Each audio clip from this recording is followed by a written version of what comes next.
Larry Kudlow speaking with us this afternoon, and first on Fox Business interview, explaining why he supports the president's moves on trade. As someone who's a free trader, and as someone who doesn't really like tariffs, you know, he's become a trade reformer. His argument, it holds a lot of water. There are unfair trading practices, in some cases illegal trading practices. There's no reciprocity. You know, the world trading system has broken down steadily in the last 20 years. I think China's probably the biggest offender, but not the only offender. And if you do a side-by-side analysis of tariffs in foreign countries and USA tariffs, their tariffs are rising. Their non-tariff barriers are rising. We're not even. It's not a level playing field. And the president has made a decision to be strong. He's got strong backbone, as you know.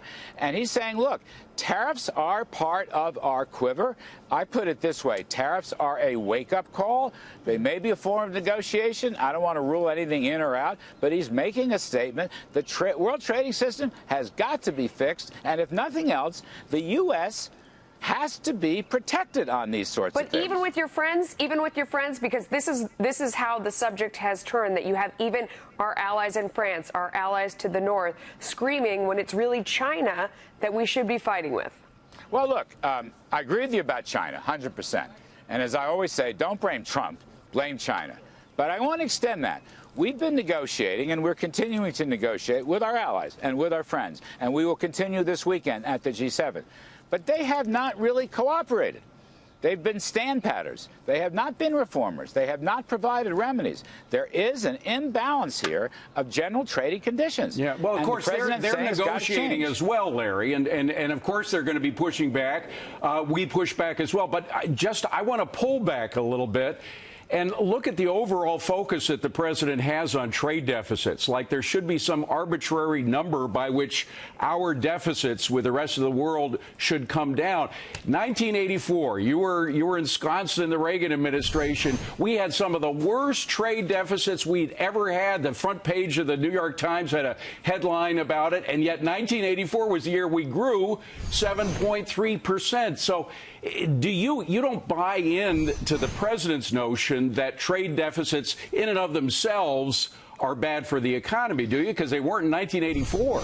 Now, look, trade deficit's not my favorite metric, but I will say this. If you look at the numbers with China, you can see something else is at work, because the trade deficit continues to rise no matter what the position of the economy is.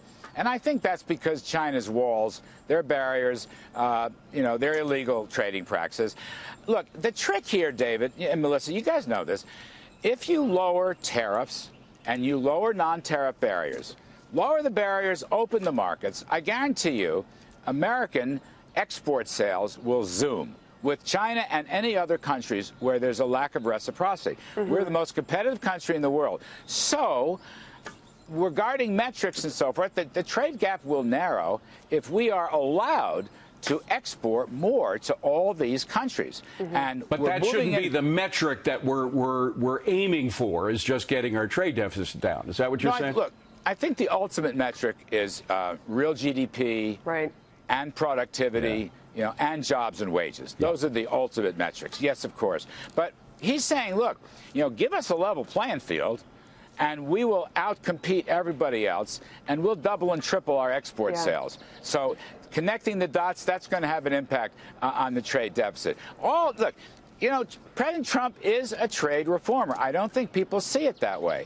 And they want to blame him for using tariffs, but he's saying, wait a second, if these other countries would make the reforms we're asking for, or at least negotiate with us, come toward us. I don't want to run out of time without asking you about some other things, because, we were so excited about tax cuts 2.0. And that talk kind of got swept away by all this tariff stuff. We also need some real entitlement reform. I mean, I know that those are two issues that you feel very strongly about. Do you think they get back front and center anytime soon? Talk to me about more tax cuts, Larry. I do. I'm looking for tax reform 2.0. It's an important issue in the White House, important issue up on the Hill. In fact, I'll be visiting some key people on the Hill later this afternoon on that. We're there. They're there. I don't want to get into the timing of it and so forth, but some of these tax cuts should be made permanent, right?